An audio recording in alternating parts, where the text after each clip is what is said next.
This past spring, lots of folks put in their vegetable gardens, staying home, quarantine during COVID-19.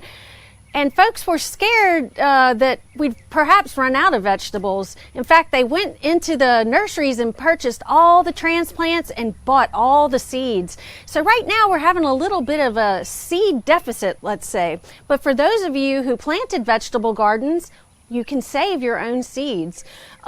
We have two different types of fruit when we're saving seeds. We have what we call more of the dry fruit versus the wet fruit.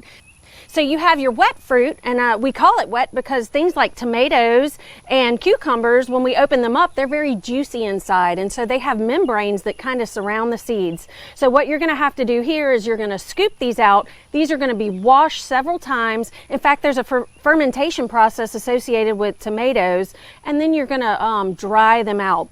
You can go to the website for more information on that. But then we have our dry fruits, like you see here. We have bell pepper. You're just going to cut away the sides on the bell pepper, expose the seeds that are in the center, and then you can just keep that attached to the stem. You can see that here in various stages where I've cut away all the bell pepper that we use and left the seeds attached to the stalk. These are still kind of wet, but in about a week's time, 6 to 8 days, they'll dry out, and then you have these nice brown dry seeds that you can just flake off and then store them in a nice dry cool place. We have things like beans that are very easy.